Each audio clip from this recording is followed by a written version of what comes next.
Dice que en el año 2023 la Organización Mundial de la Salud ha publicado su primer informe sobre los efectos devastadores en escala mundial de la hipertensión arterial.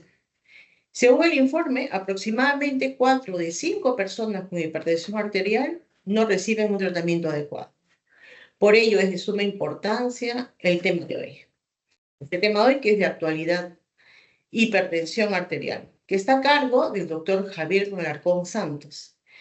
El doctor Javier Alarcón Santos es un médico cardiólogo e internista del Departamento de Cardiología del Hospital Edgardo Rebagliati Martins, miembro titular del Comité de Ética e Investigación del INCOR, jefe del curso de farmacología de la Universidad de Piura e investigador RENACID.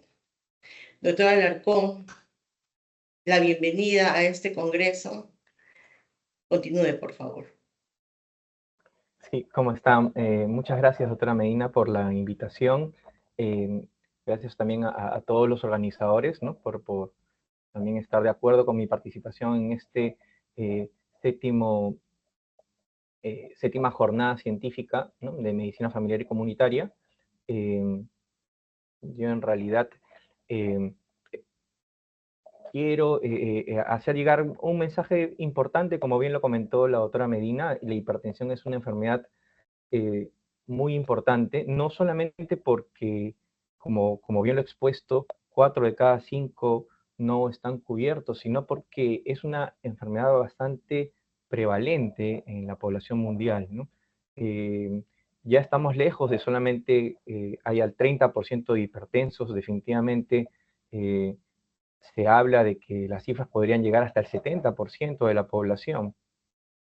Si incluimos a las personas que están en prehipertensión, o sea, en riesgo de ser hipertensos.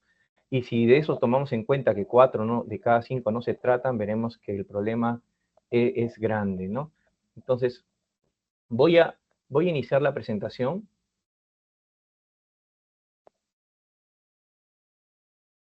No sé si se visualiza, me parece que no. Todavía no. Aquí, ¿qué está faltando para que se visualice? Pongo en pantalla completa nuevamente, ¿no? Compartir, ok.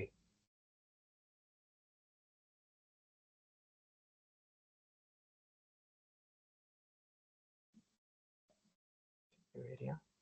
Ok, ya, ahora me parece que sí ya se va a apreciar. Ahora sí.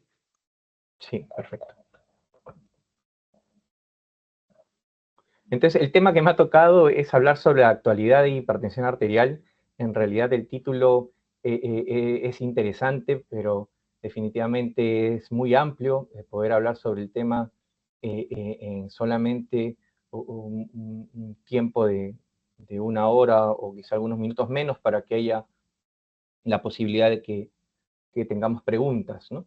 Entonces, a modo de introducción, a mí me gustaría, bueno, voy a comentar un poco sobre prevalencia, sobre conceptos, ¿no? Pero me gustaría compartir un enlace para que los que puedan ingresar al enlace puedan mandar una pequeña opinión y responder a esto. No sé si me pueden ayudar con esto el grupo. Lo que yo quiero que más o menos es...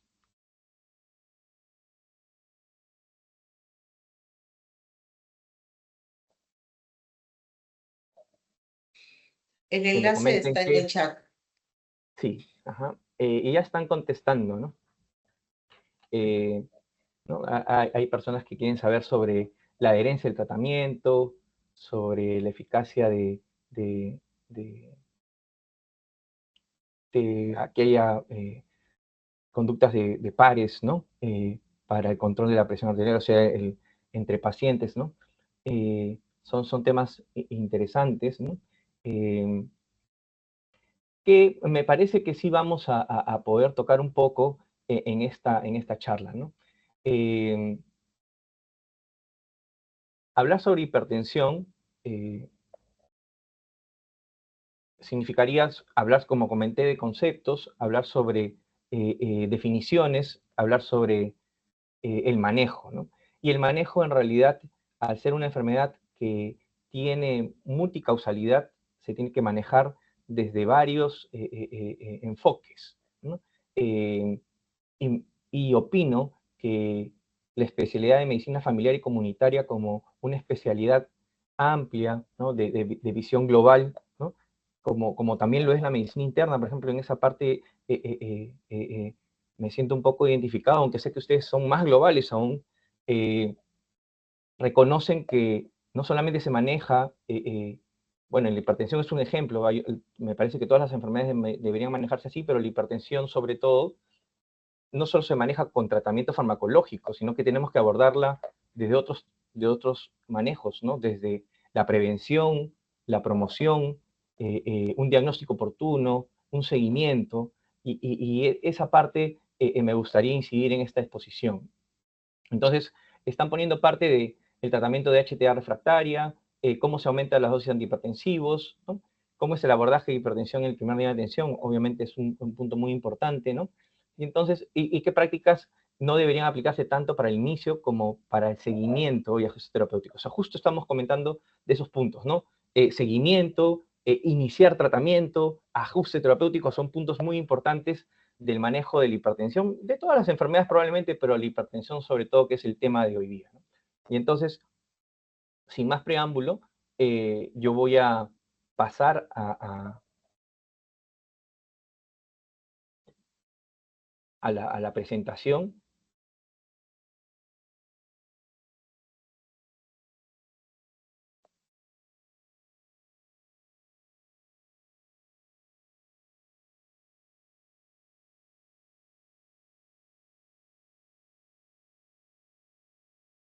Y vamos a seguir un poco comentando sobre el tema, ¿no? A modo de introducción, bueno, hablar sobre hipertensión, primero hay que definir qué cosa es la presión arterial, ¿no? Y la presión arterial es en realidad el producto de algunas variables fisiológicas. ¿Y cuáles son? El gasto cardíaco y la resistencia vascular periférica. O sea, cuando hablamos de hipertensión, no solamente hablamos de la fuerza que puede ejercer la parte arterial en esta variable, sino también de la fuerza del corazón, por ejemplo, para inyectar la sangre, ¿no? Y esto es el gasto cardíaco. Recuerden que el gasto cardíaco se define por volumen sistólico, por frecuencia cardíaca, y por la resistencia vascular periférica, va a dar como producto la presión arterial. Es importante tener precisado esto porque el manejo va a radicar en cualquiera de estas partes. Fundamentalmente manejamos por disminuir la resistencia vascular periférica, pero también se puede manejar la presión arterial reduciendo el volumen sistólico, reduciendo en realidad la frecuencia cardíaca, ¿no? Porque todas esas van a impactar en la presión arterial. Y ya yendo a qué cosa es la hipertensión, bueno, la hipertensión en forma simple, ¿no? Si uno googlea, va a encontrar que es el término médico que utiliza para describir la presión arterial alta. Pero si queremos ser un poco más finos, me gusta esta definición de esta revista o libro Empendium, que es un libro basado en medicina, basado en evidencias, que se puede encontrar en forma digital, también impresa, que define la hipertensión arterial como aquella que está provocada por la interacción de diversos factores genéticos y ambientales. Es importante, es multicausal, ¿no? Que alteran el funcionamiento de uno o más de los sistemas participantes en la regulación de la presión arterial. O sea, lo que se pierde es la regulación de la presión arterial y por eso es que se eleva, ¿no? Y lo que provoca es que se eleve la presión. Participan en esto ejes que conocemos, que lo hemos visto desde pregrado, ¿no? El sistema renina, angiotensina, aldosterona, hay que remarcarlo porque quizá por eso también es los tratamientos que abordan este eje son los más potentes, ¿no?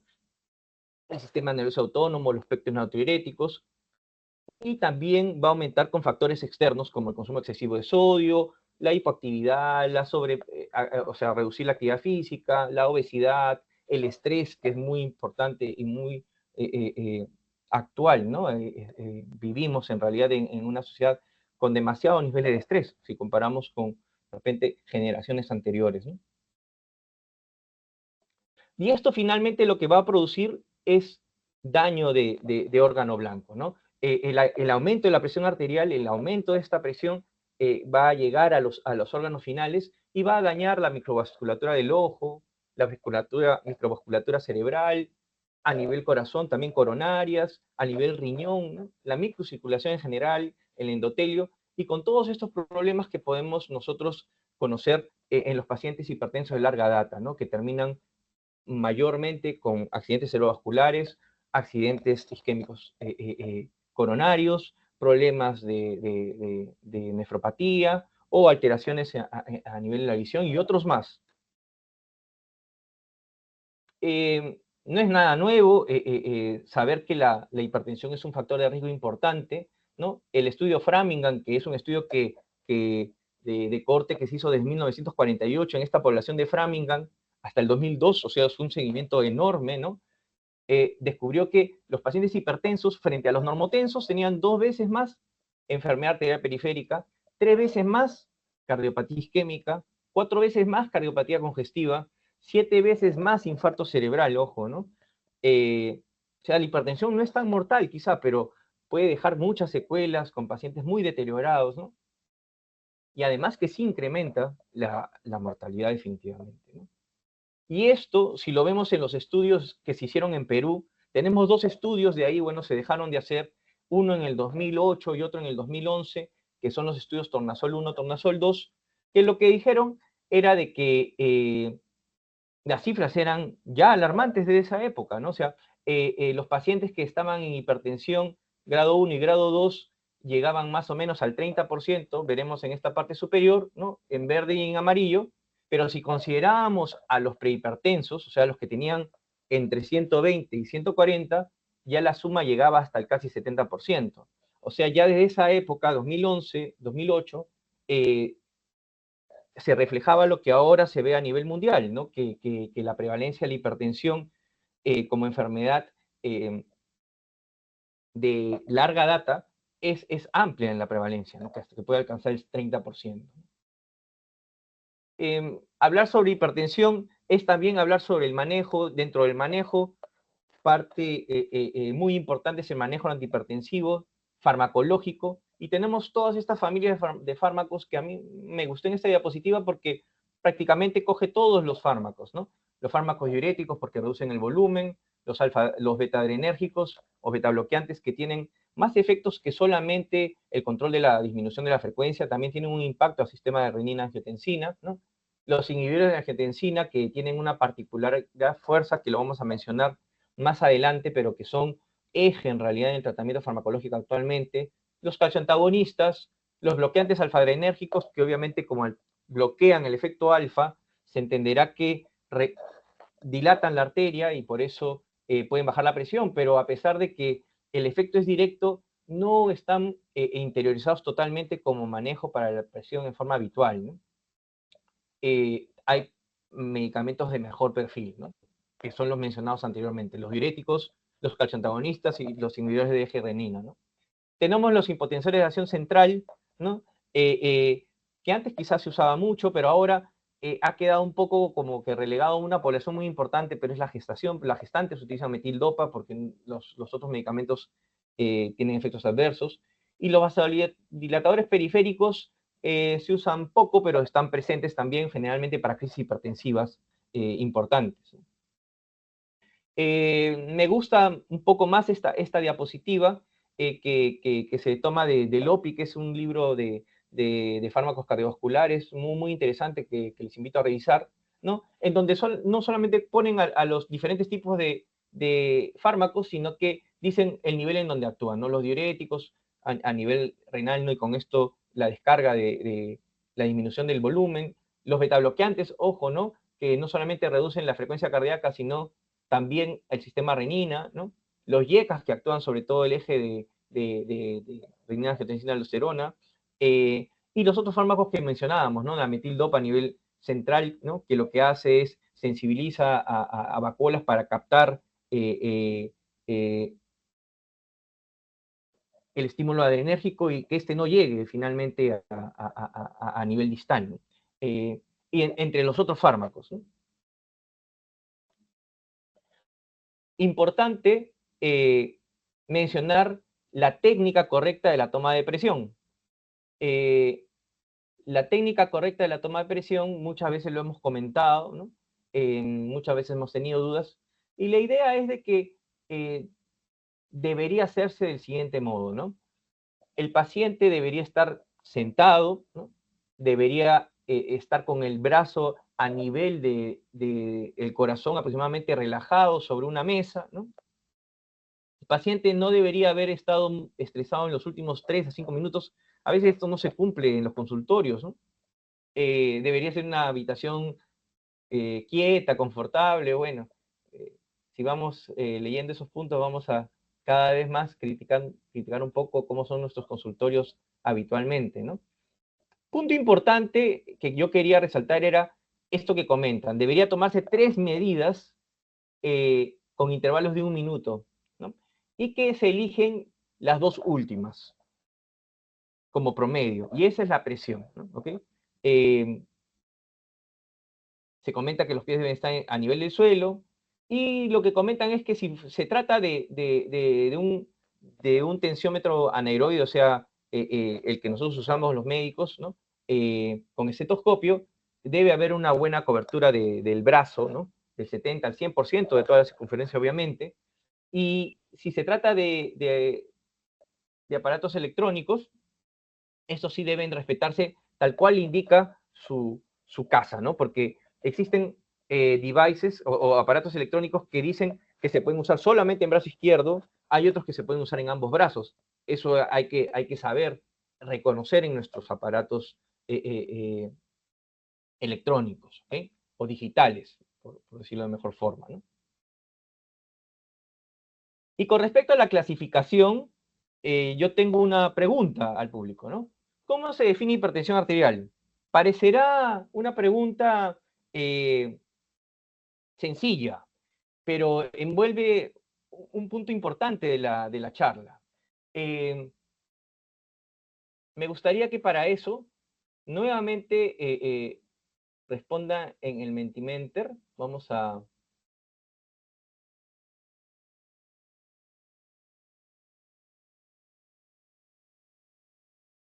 seguir en la siguiente.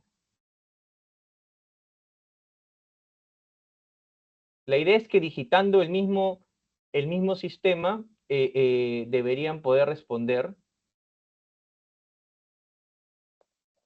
Pero voy a hacer la prueba yo.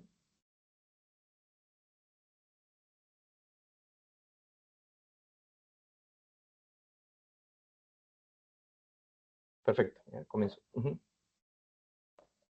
Entonces, ¿no? ¿Cómo se define hipertensión? ¿Es 140 sobre 90 o es 130 sobre 80? ¿No? Ahí el único valiente hasta el momento, los demás todavía les está ingresando la fuerza, la valentía del posalmuerzo. Voy a yo también votar.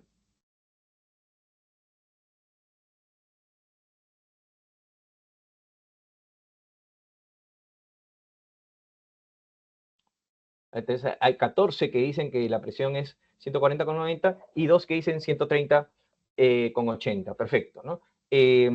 ¿Será que los colegas que dijeron, o 3 que dicen 130,80, estarán equivocados?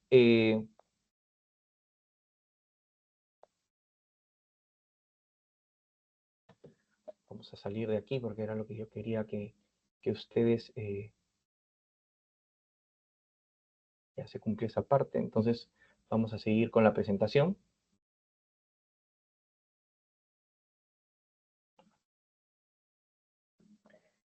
Para hablar sobre esto, como dije, es una pregunta que quizá parezca sencilla, pero habría que, y me voy a tomar un tiempo para profundizar, porque como hablamos de actualidad de hipertensión, ¿qué hay sobre las guías? ¿No?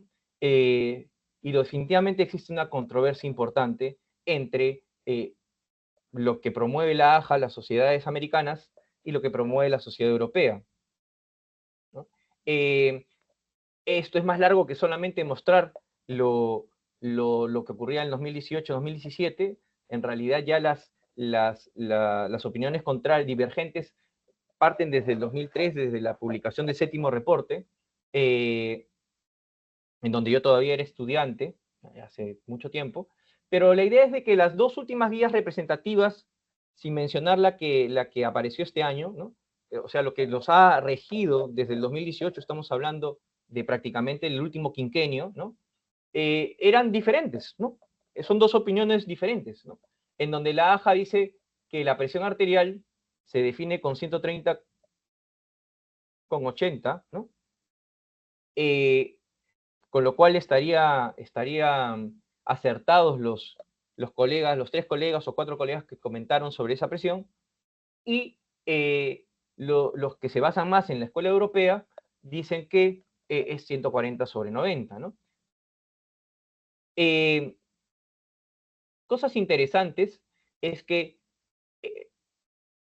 en este momento, bueno, cuando ocurrió esto en el 2018, en el 2017, bueno, las opiniones, como digo, eran muy divergentes, ¿no? En este punto principalmente.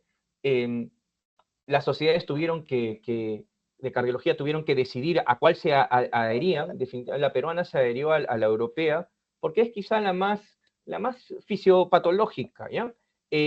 Lo que sí no se puede negar es de que hay una intención del tratamiento oportuno y temprano, ¿no? O sea, mientras más oportunamente se atienda, menos efectos en los daños en los órganos blancos vamos a tener. Entonces, se entiende, aunque se mencionaba más que era probablemente un efecto más de comercial, mercantilista, de poder vender más fármacos con más anticipación, pero en realidad se entiende que si el objetivo es más bien prevenir efectos adversos, oportunamente adelantemos un poco el diagnóstico, o sea, quedamos más incisivos en marcar cuándo ya nos está bien, ¿no? A mí particularmente, yo en esos años he trabajado con la guía europea, o sea, yo definía hipertensión 140/90, pero siempre me gustó el término de elevado o prehipertensión que mencionaba la Sociedad Americana, porque este término europeo de normal alta, como que invita a pensar que es normal y no ocasiona el efecto correctivo en los pacientes y a veces tampoco en los colegas, en nosotros, ¿no? Me incluyo. En cambio, si decimos prehipertensión o ya presión elevada, o sea, quitamos la palabra normal, ya causa algún temor, ¿no? Algo que corregir, ¿no? Y en el 2020 hubo una intención de ponerse de acuerdo y verán que lo que se aceptó fue, ambos se dieron y dijeron, llamemos hipertensión a partir de 140 en adelante, pero llamemos prehipertensión a 130 hasta 139, ¿no? Pero resulta de que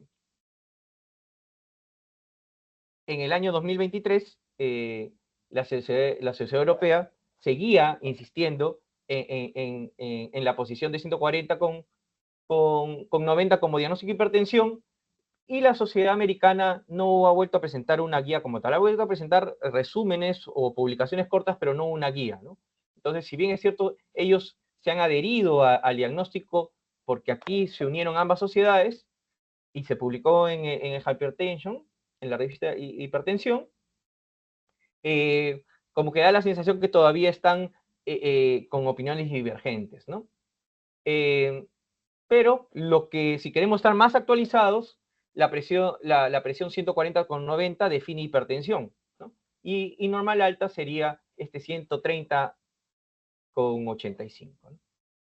Pero resulta que hace muy poco, hace 3 semanas ya, en la última publicación de guías en la Sociedad Europea, en el último Congreso de la Sociedad Europea, definió cosas que ya se estaban planteando de hace mucho, pero que ya las colocó en la guía, ¿no?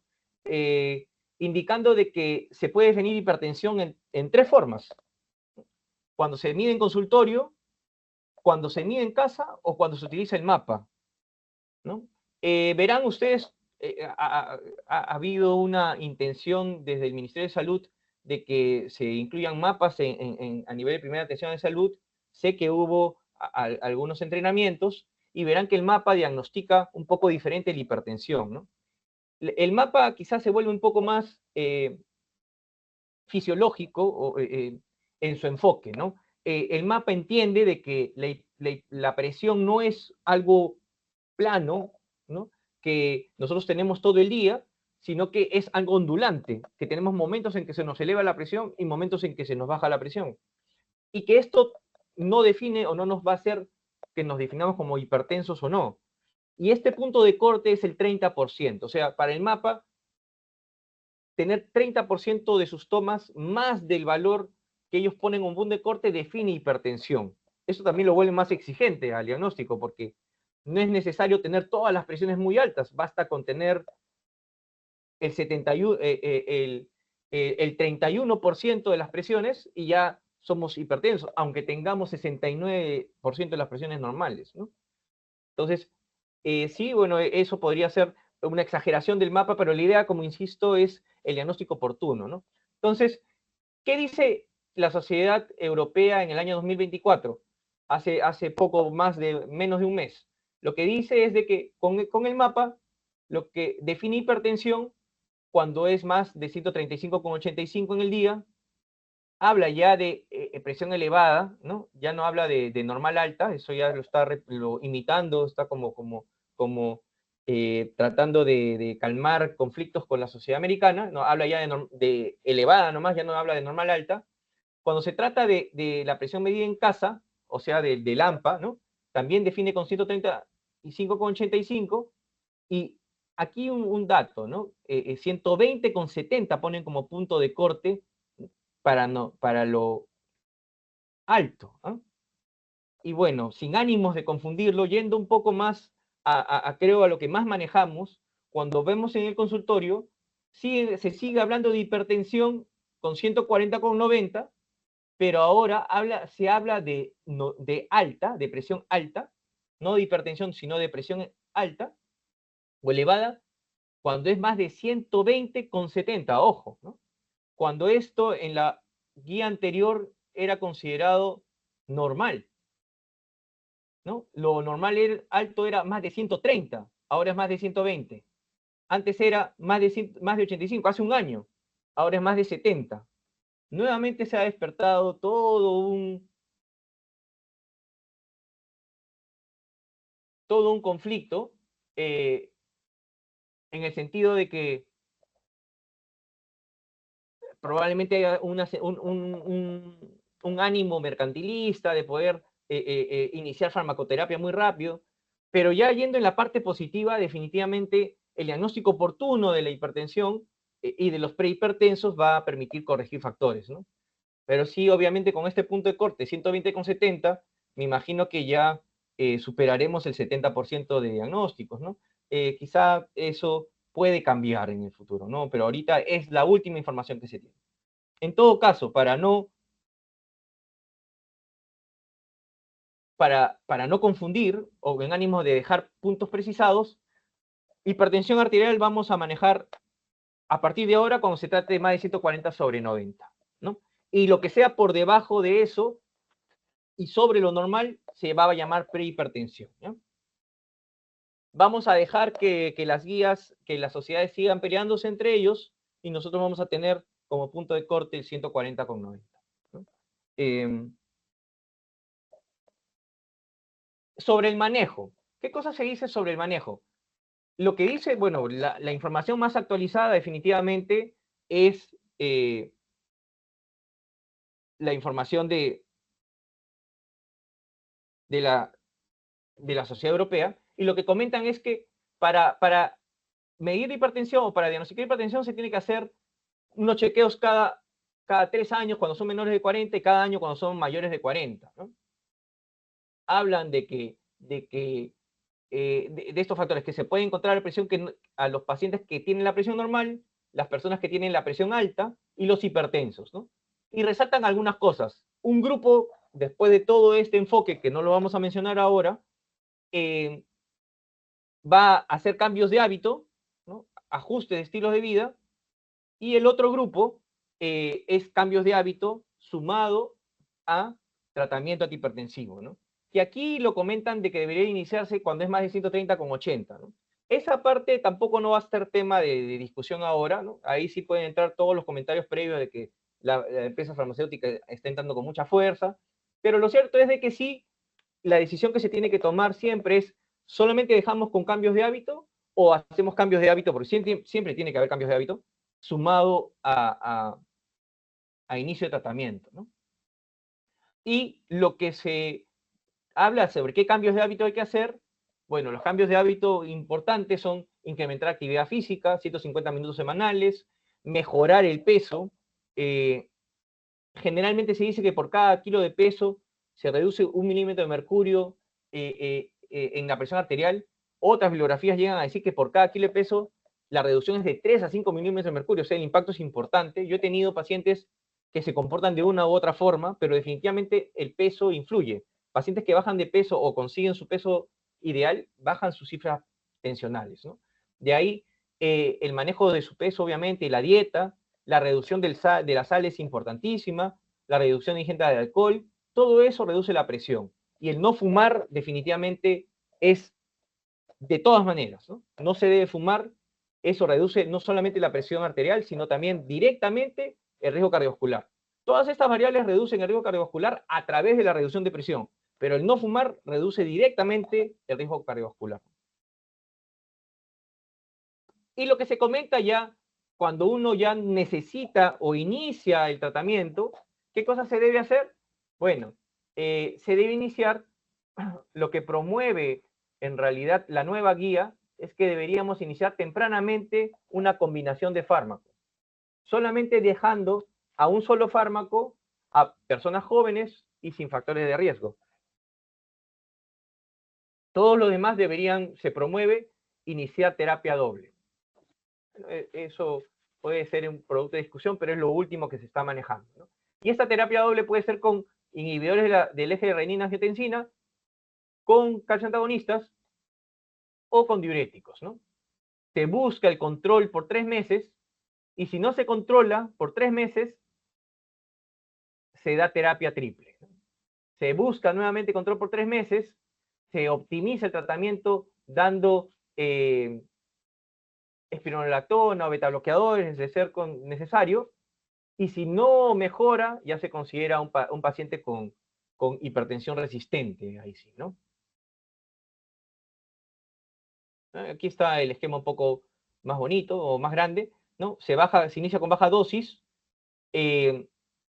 después de 1 o 3 meses, si no se controla, terapia triple, ¿no? Y si no mejora, se le va agregando los fármacos, y recién ahí, si ya no se controla, es que se puede llamar hipertensión resistente y se refiere a una unidad de hipertensión. O sea, en este momento es donde se debería referir a unidades de manejo especializados, si lo quieren llamar así, ¿no? A los cardiólogos probablemente, ¿no? Aquí en Perú no es tanto así. Definitivamente la población hipertensa recibe más tratamiento por médicos de familia y por médicos internistas, pero hay que aceptar que muchos pacientes prefieren ir directamente al cardiólogo, ¿no? Eso quizá no distribuye bien los recursos, ¿no? Humanos, ¿no? Este flujo debería ser el más indicado, ¿no? Y por ahí se responde quizá un poco la pregunta que alguien mencionó, que en qué momento se referirían, ¿no? Idealmente se deberían referir cuando ya no controla, después de llegar a una terapia triple, ¿no? O también dependerá pues de las cifras tensionales, ¿no? Si estas son hipertensiones severas o pacientes con crisis hipertensiva, deberían ser referidos más rápidamente, ¿no? Bueno, pero todo eso es en el libro, ¿no? O en todo caso en la guía, ¿no? Al final guías son guías, lo hacen gente muy erudita, hay mucho hay algo que hay que entender y que de repente todos nosotros como clínicos no nos damos el tiempo, es que hay muchas partes en la guía que al final son opinión de expertos, ¿ya? Y la opinión de expertos es muy buena, pero es de un nivel de evidencia bajo, ¿no? Y entonces siempre el médico clínico va a tener que utilizar su juicio clínico para decidir lo mejor para el paciente, siempre. No es una receta de cocina las guías clínicas, ¿no? Y ni la de europea, ni la americana, ni la que hagamos en Perú, no son de receta de cocina. Pero entonces, si queremos decir en la práctica clínica, ¿qué significa? Significa, ¿qué nos interesa a nosotros como médicos en buscar, en responder? muchos comentaron, ¿no? ¿Qué harían los pares? ¿Qué se puede hacer entre pares? O sea, entre las personas que ya son diagnosticadas de hipertensión. ¿En qué momento se inicia el tratamiento? ¿En qué momento se hace el seguimiento? ¿Cuál es el seguimiento? Yo me adelanté un poco a esas preguntas, imaginé que podía ser un poco similar y hice una pequeña indagación entre compañeros médicos de familia y me dijeron que podríamos enfocar el tema, o sea, recién vamos a entrar al tema, todo lo demás ha sido como una gran introducción, pero este tema, que quizás sea lo más fuerte de la exposición, no va a durar tanto, no se preocupen. Yo sé que estamos post almuerzo, de repente ya muchos se han dormido. Lo podemos llamar en promoción, diagnóstico, tratamiento y seguimiento, ¿ok? Y en cuestión de promoción, las preguntas que más o menos pude yo resumir fueron: ¿cuáles son las intervenciones de promoción que pueden disminuir la incidencia de hipertensión? ¿Qué recomendación de reducir sodio en la recomendación de reducir sodio en la dieta impacta o no impacta? ¿Puede disminuir la incidencia? ¿Es cierto? ¿Hay que hacerlo o no? ¿La realización de los 150 minutos semanales de ejercicio aeróbico disminuye la incidencia de hipertensión? ¿Es cierto? ¿No es cierto? Con respecto al diagnóstico, ¿no? Ya hemos dicho, estas peleas entre las sociedades, los valores que todavía están discutiendo, pero también seamos sinceros, siempre nos hemos preguntado, ¿está bien utilizar el esfingomanómetro de mercurio? ¿Solamente debemos confiar en él? ¿Los esfingomanómetros de aneroides son buenos? ¿Los digitales que tanto están en boga son buenos o no lo son? Y con respecto al tratamiento, ¿no? En pacientes prehipertensos, ojo, ¿no? A los que no tienen 140/90, ¿se debe iniciar tratamiento farmacológico o no? ¿O solamente lo dejamos en no farmacológico? ¿Estamos equivocándonos o no? ¿Cuáles son los fármacos antihipertensivos más eficaces y seguros para la mejoría clínica y cuáles tienen menos efectos adversos, ¿no? ¿Y cuándo se elige monoterapia y cuándo terapia combinada? Y en el seguimiento, en muchas preguntas, pero en todo caso la que yo pude rescatar fue: ¿cuál es la meta óptima de presión arterial en adultos? Entonces, lo que yo voy a comentar a partir de ahora son simplemente algunas revisiones que pude hacer para responder esas preguntas que acabo de enunciar, ¿no? Por ejemplo, ¿no? ¿Cuáles son las intervenciones de promoción de salud que pueden disminuir la incidencia de hipertensión arterial? Para eso ubiqué este estudio del 2014, o sea, no es un... Ojo, las guías serán nuevas, modernas, pero muchas de ellas, si las revisamos al detalle, o tienen juicio de expertos, o tienen información reciente, pequeña, o tienen información muy potente de revisiones sistemáticas antiguas, ¿no? Como esta revisión de 2014 es una revisión que casi se coloca en todas las guías que hablan de promoción. Entonces, esta revisión que la hizo la doctora Cristina Baena habla sobre los efectos de intervenciones de estilos de vida, ¿no? En la presión arterial.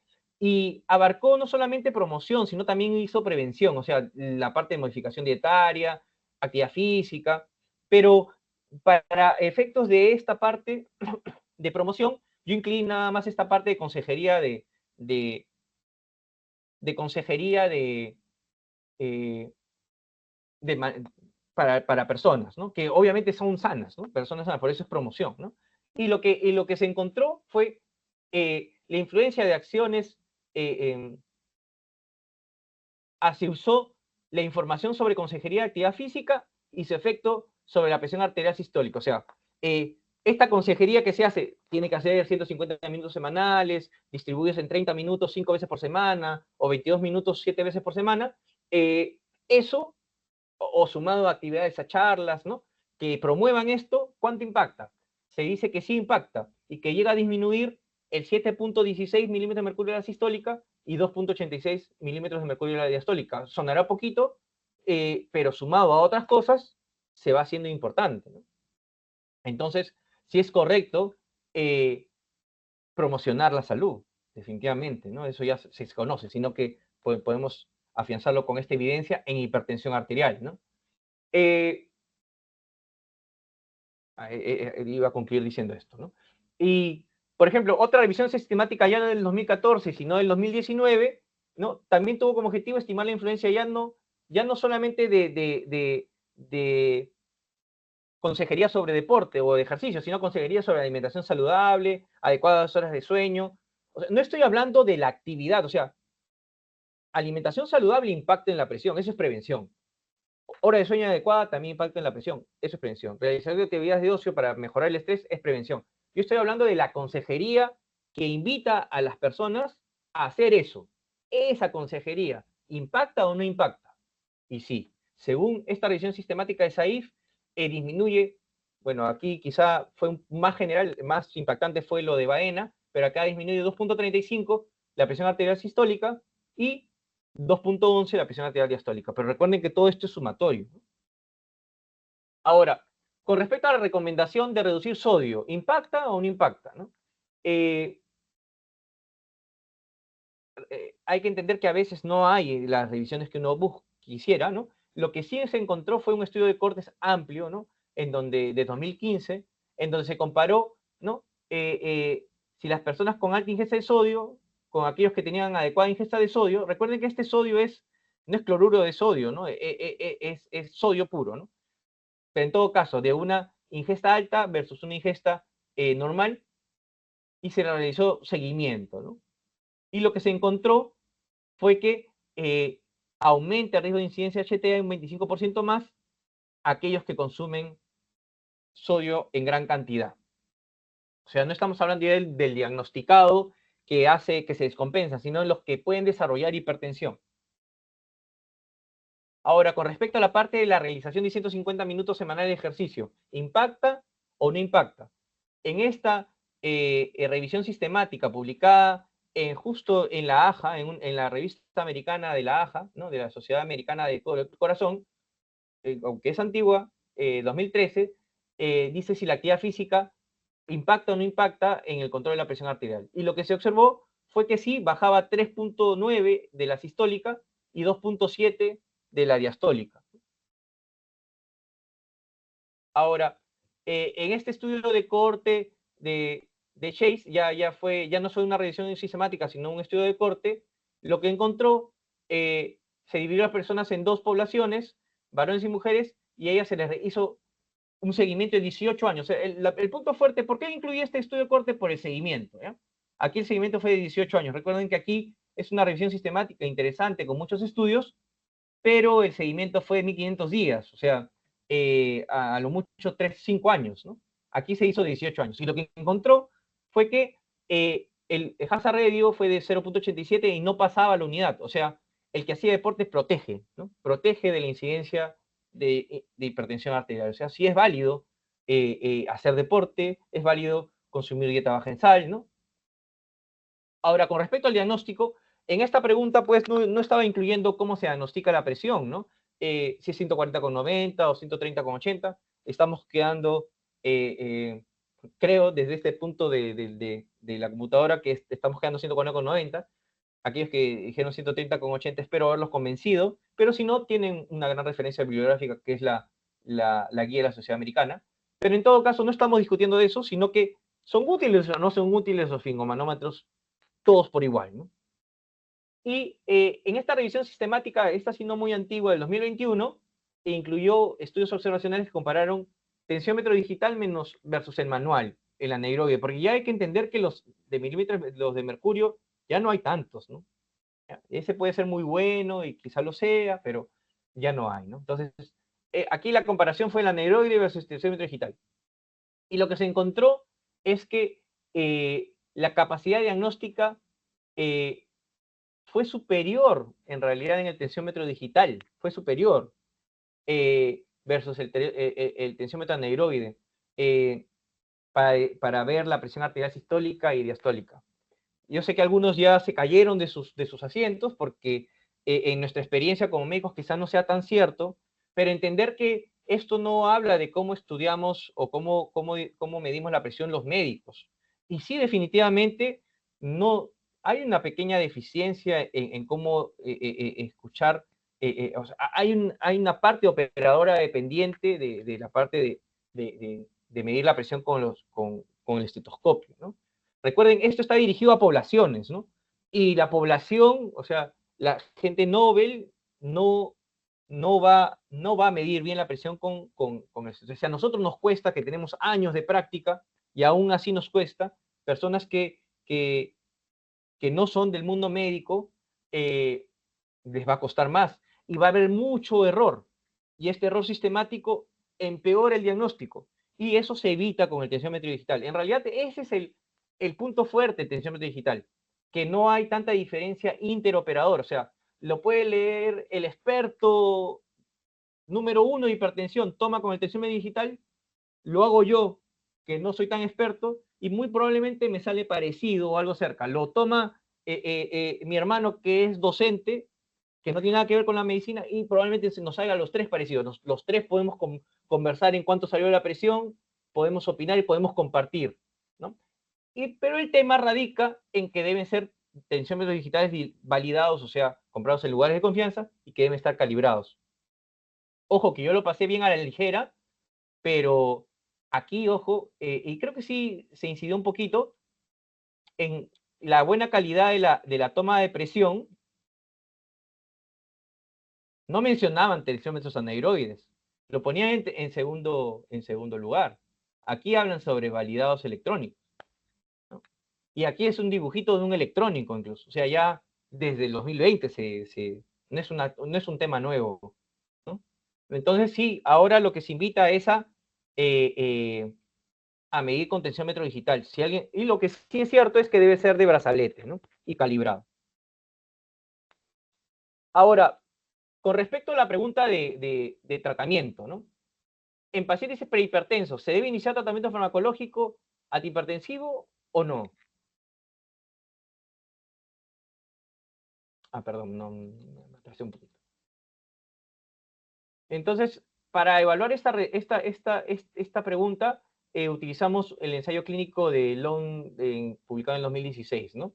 En donde vio que el desarrollo de MASES, o sea, de Major Adverse Cardiovascular Events, ¿no? O sea, eventos cardiovasculares mayores en pacientes no hipertensos, no era significativo cuando se iniciaba tratamiento antihipertensivo. O sea, el hazard radio pasaba por la unidad, ¿no? Y es un estudio de calidad óptima. Entonces, si bien es cierto, probablemente se requieran más estudios y un metaanálisis, ya nos invita a pensar de que no es tanto el impacto del tratamiento farmacológico en el no hipertenso, sino el impacto del manejo no farmacológico, los factores de riesgo, ¿no?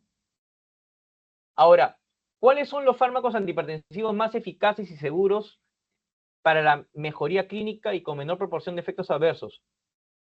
Para eso utilizamos esta revisión sistemática en donde comparó Chen inhibidores del sistema renina, en donde incluyó YECA, SARA, inhibidores de la renina, todos en un solo grupo, porque se ha demostrado que son muy parecidos en realidad en sus efectos, versus otras familias de primera línea, como son los calcioantagonistas, los diuréticos, los betabloqueadores, ¿no? Y todos los demás. Y lo que demostró es de que la familia de los inhibidores del sistema renina-angiotensina, que aquí no tenemos muchos inhibidores de renina, ¿no? Más tenemos los IECAS y los BRAT1 o ARA2, ¿no? O sea, los sartán, tenisartán, y los IECAS, captopril, enalapril, lisinopril, perindopril. Estos tienen más potencia para disminuir la presión arterial tanto sistólica como diastólica, y tienen un muy buen perfil de seguridad comparado con los demás, ¿no? Solamente superados en perfil de seguridad por los diuréticos a baja dosis, o sea, clortalidona o hidroclorotiazida, 12.5 miligramos. Cuando ya uno comienza a utilizar 25 en adelante, ya el YECA es considerablemente, o YECA y el ARA considerablemente superior en seguridad que este, ¿no? Y definitivamente tanto el YECA como el diurético a baja dosis son superiores en seguridad que el calcioantagonista. Pero el calcioantagonista es más potente que el diurético. Entonces, por ahí está siempre la discusión. Los primeros fármacos, ¿cuáles son? Los YECAs o ARAs, nunca combinados. ¿Cuáles son los segundos fármacos? Ahí entran opiniones. Algunos prefieren los calcioantagonistas, yo soy de ese grupo, prefiero potencia, porque obviamente dosificado evitamos los efectos adversos, y otras personas prefieren los diuréticos.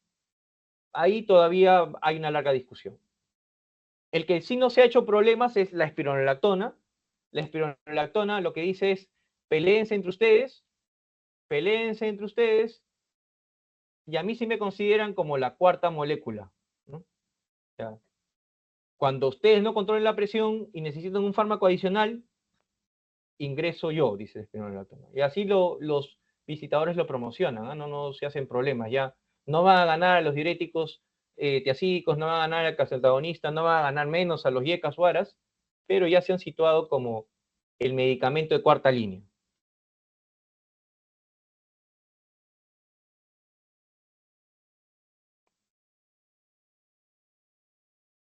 ¿No? Entonces, los inhibidores de renina-angiotensina tienen mayor potencia, ¿no?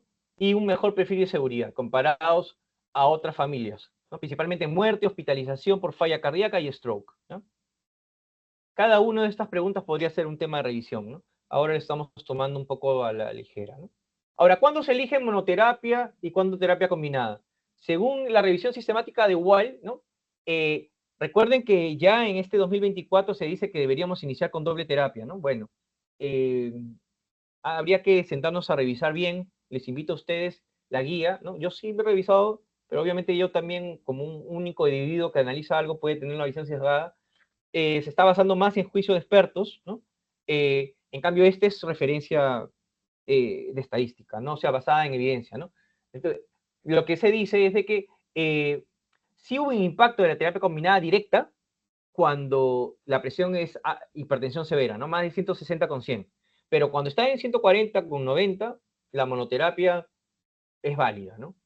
¿Y cuándo se inicia terapia combinada? Bueno, lo que propone también la guía de ahora, ¿no? Cuando fracasa después de un mes de tratamiento, aquí decían 1 mes a 3 meses, pero cuando fracasa de 1 mes de tratamiento, se puede iniciar la terapia combinada, ¿no?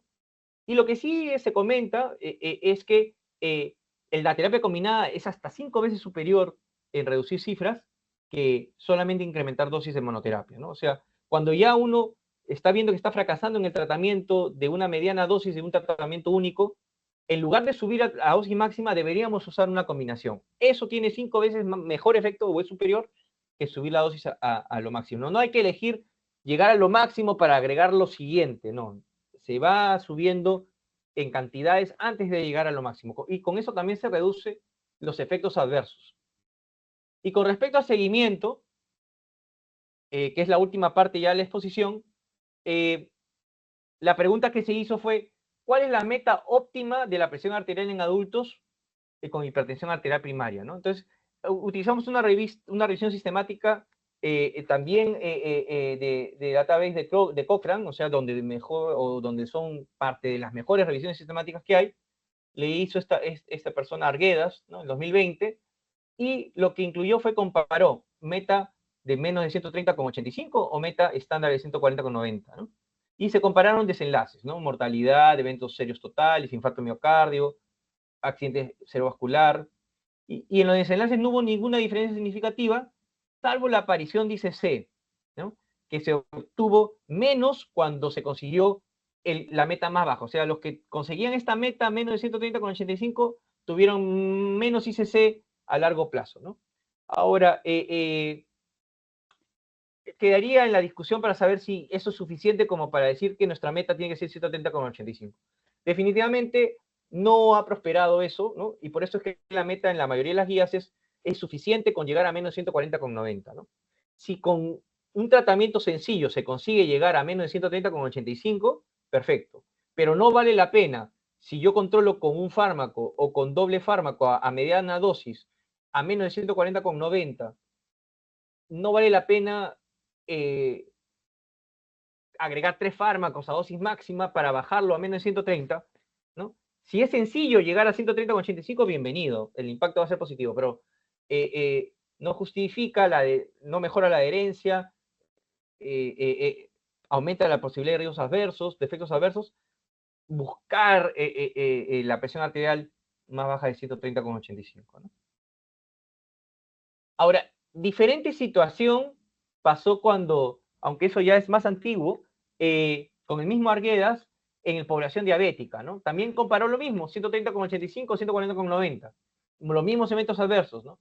Y lo que ellos demostraron es de que todo se parecía, pero ojo, donde no se parecía mucho y donde que hay cierta frecuencia es en el accidente cerebrovascular, que probablemente sea uno de los problemas más, que más temor tenemos, ¿no? Todos aquellos que manejamos enfermedades crónicas, ¿no?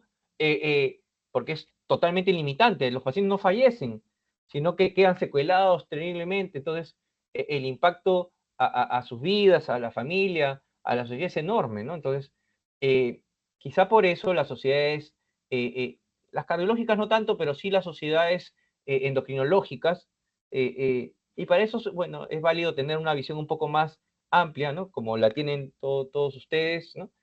Como doy gracias, tengo un poco yo como internista, ¿no? Eh, que sí conviene buscar la presión de 130,85 en pacientes diabéticos, ¿no? Ellos lo incluyen en sus guías, ¿no? En los cardiológicos no somos tan exigentes, 140,90 es la meta, pero bueno, eso también, al final, insisto, esto no son recetas de cocina, son guías, ¿no? Importantísimas, de personas ilustres, pero guías. Finalmente somos nosotros los que tenemos que decidir con cada paciente, ¿no? Ahora, y con respecto, un grupo que se nos podría escapar que sí es importante y que ahora también es muy frecuente, ¿no? Que son los adultos mayores, ¿no? ¿Será lo mismo para los adultos mayores, ¿no? Entonces,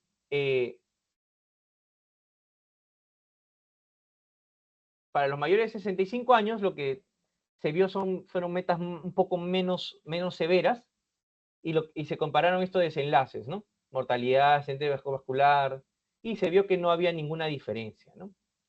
Hay quizá algún colega muy perspicaz puede decir, pero quizá fueron muy blandos con los objetivos, ¿no? Claro, 140,90 y 150,85 son como que son altos, ¿no? Debieron comparar con 130 de repente, ¿no? Bueno, puede ser cierto, pero en todo caso la información que se maneja por el momento es que con los mayores de 65 podríamos ser un poquito menos severos, ¿no? O conseguir solamente las 140,90 sin estresarse tanto de bajar las cifras por debajo de 130, ¿no? Doctor, tiene 2 minutos para terminar. Sí, más bien, insisto, agradezco la invitación, doctora María Cristina, y a todo el comité organizador. Es un honor para mí hablar frente a todo el público de una especialidad tan importante como es eh, medicina familiar y comunitaria, ¿no? Por el impacto que tiene para la sociedad, eh, y de un tema tan importante, ¿no? Que es la hipertensión arterial, que he mencionado por la gran prevalencia que hay, ¿no? Y la incidencia también, ¿no? Eh, sí, Siempre es un yo gusto, termino. siempre es un gusto escucharlo. Siempre es un gusto escucharlo.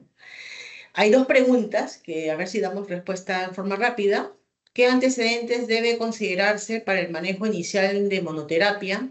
Es decir, ¿qué medicamento empezar la monoterapia o siempre se inicia con la IECA? Sí, en realidad, que no quede yeca, ¿no?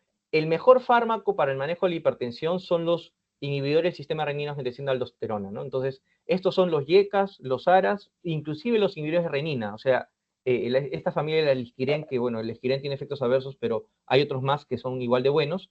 Esta familia tiene impacto, tiene mayor potencia para el control de la presión arterial y tiene menos efectos adversos, ¿no? Entonces debería ser la primera molécula que ingrese y de ahí se adhieren las demás, ¿no?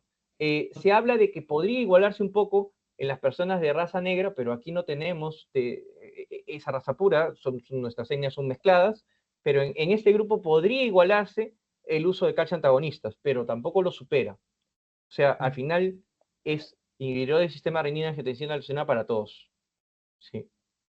¿Cuándo empezar con terapia combinada en atención primaria y qué criterios tener en cuenta? Y la siguiente pregunta es, ¿la actividad física recomendada es después del primer mes de tratamiento? Ya, perfecto. Eh, con respecto a la última pregunta, en la actividad física primero, no, la actividad recomendada es desde el inicio. Claro, los pacientes también tienen temor de eso, ¿no? Si yo estoy hipertenso y estoy mal controlado, ¿cómo inicio actividad física si la presión se me va a aumentar? No, la presión siempre va a aumentar durante el ejercicio. Es más, es una variable que nosotros controlamos en las pruebas de esfuerzo. Tiene que aumentar proporcionalmente el ejercicio, si no, hay algo que está mal. El asunto es de que esta elevación temporal en el ejercicio genera la activación de otros ejes que permiten que en el estado basal y en la mayor parte del día, o sea, en el momento que no hacemos ejercicio importante, regule la presión. Entonces, sí, quizá para no asustar al paciente, no decir, no, empiece desde mañana, pero podría iniciar inmediatamente. Recuerden que más bien lo que se tiene que hablar es de la intensidad del ejercicio. Caminar es suficiente. O sea, caminar 150 minutos semanales es suficiente para tener buena salud cardiovascular. Lo que yo generalmente hago con mis pacientes es que les invito a caminar progresivamente, ¿no?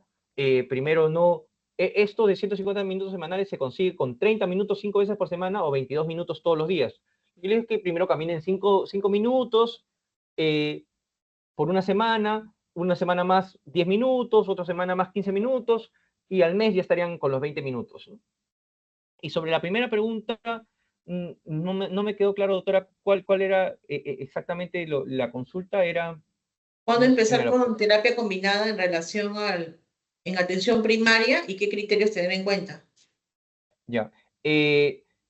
Lo que ocurre es de que todavía hay un poco de divergencias entre las guías, ¿no? La última guía lo que dice es que deberíamos solamente dejar en terapia simple a los pacientes menos de 40 años con hipertensión o pacientes con presión arterial alta con bajo riesgo cardiovascular, que es con un score que se llama precisamente SCORE, ¿no? Así son muy simplistas los que hicimos, los que crearon ese score, le llamaron score, ¿no? Entonces, si ese score sale que tiene menos de 5% de riesgo cardiovascular a 10 años, le dan solamente monoterapia. Y a todos los demás, terapia, o sea, prácticamente a todos invita a que se haga terapia doble. Pero de lo que conocemos, porque esto puede cambiar en el tiempo, es que pacientes con hipertensión leve, o sea, de 140 con 90 hasta 160 con 100, podemos iniciar terapia, monoterapia, y el control sería entre 1 mes a 3 meses. Si no se controla, pasar, en lugar de ascender la molécula a su dosis máxima, ahí sí agregar un segundo fármaco, ¿no? Estamos a puertas el 29 de septiembre del Día Mundial del Corazón y nos piden si es que nos puede dejar algún mensaje para poder sensibilizar y difundir este día. Ah, qué buena pregunta. Sí, miren, en realidad a mí me acuerdo mucho que de un profesor, un maestro que me comentó, el corazón a nosotros nos sirve, dicen, para amar, ¿no? Entonces, está bien, amemos con nuestro corazón a nuestra población, a nuestros amigos, a nuestra familia, a nosotros mismos, pero principalmente hagámoslo a nosotros mismos. ¿Y cómo lo hacemos? Reduciendo los factores de riesgo, o sea, consumo de sal, modulando el nivel de estrés, procurando dormir bien, haciendo ejercicio, no consumiendo tabaco, consumiendo alcohol con moderación, consumiendo café también con moderación y controlando algunas variables que están directamente relacionadas con el impacto cardiovascular, que es hiperlipidemias y glucosa alta, ¿no? Con todo eso podemos impactar poderosamente no solamente la presión alta, sino a nuestro corazón, ¿no? Y como mencioné en una diapositiva, todo impacta al riesgo cardiovascular a través de la presión, excepto el tabaco. No fumar sería, si algo hubiera que elegir en promocionar, no fumar es algo muy importante y que muchas especialidades lo dicen porque impacta directamente también a estas. Se dice que si hubiesen querido crear un arma letal, más letal, ¿no? Le pedirían a un científico crear armas más letal, no podría superar al tabaco, ¿no? A este enemigo engañoso, aceptado socialmente y ¿por qué no decirlo? Agradable, ¿no? Pero que ya está confirmado todos sus efectos adversos, ¿no? Gracias. Un gusto nuevamente escucharlo, un fuerte abrazo, muchísimas gracias por Gracias, participar, doctor. estamos en contacto siempre, bendiciones para toda la familia Muchas y gracias. gracias Gracias por por la ello. invitación.